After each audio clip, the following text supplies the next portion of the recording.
Hey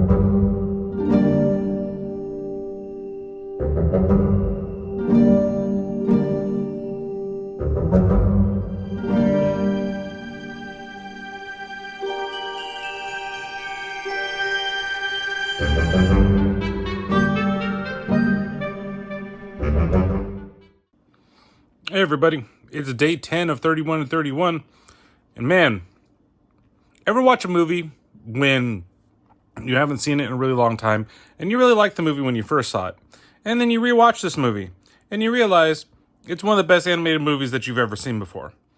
Welcome to ParaNorman and me.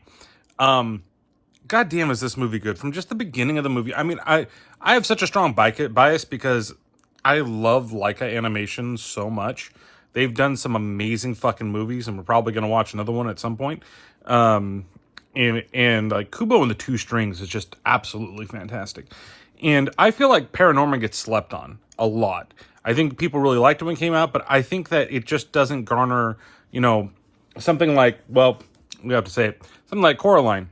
It doesn't garner the respect I think that Coraline gets. And while I think Coraline is also an excellent movie, ParaNorman, is just a love letter to horror, and it's so good, from the references in the beginning of the movie to the way Norman acts to the voice cast. Like, everything is just so good in this movie. Did you know that it's available on Tubi? I'm still watching a lot of things on Tubi. What's the story of ParaNorman? Well, Norman's a kid that can see ghosts, and slowly but surely he's got an uncle that is a crazed uncle, lives out in the middle of nowhere, that's voiced by John Goodman in a fantastic little small role. He's so good in this. It reminds me of the Santa Claus from Futurama at times, though. But he's there, and then he tasks them that he's got to read this book at this witch's grave so that the curse that's going to be plaguing the town will go away. And it has to be done on a yearly basis. And of course, a lot of it is the zombies come back to life, and then stuff goes down. I don't want to ruin anything else if you've never seen this movie. But it's a very good film. And again, this is one of those family-friendly movies that everybody can enjoy. And it's a family-friendly movie that if you want to get your kids kind of into horror, ParaNorman is the way to fucking go. It's got some, honestly, for a PG-rated movie, it's got some disturbing little things in it. Like there's a scene with a dog, and the dog got ran over, and you see the dog's ghost, and there's two halves of the dog, and you actually see kind of the insides of the dog.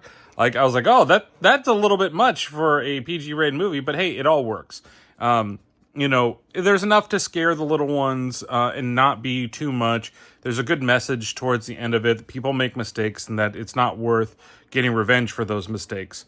But it's beautifully fucking animated. And I love Laika Studio because it's primarily all stop motion, but it does use some CGI when it needs it. And this, being a movie from 2012, still looks fucking beautiful, man. So if you've never seen ParaNorman, please do yourself a favor. This easily gets a 5 out of 5 Chris Mintz-Plasse, who voices Alan in the movie, who does a great job, by the way. It's such a solid fucking movie, and you'll laugh, you'll get emotional towards the end of it. I love it when, after everybody's accepted, I'm not ruining the story, but after everybody's accepted Norman for what it is, and then his father sits on the couch and is like, oh, is grandma over there? Like, it just hits at the fucking heartstrings for that little bit of everything that's going on there. So, all right, well, we'll be back, hopefully not with such a hard-hitting emotional end to a movie for me, whereas something silly like animation makes me cry. So we'll see you tomorrow for day 11, and I wonder what we're watching next.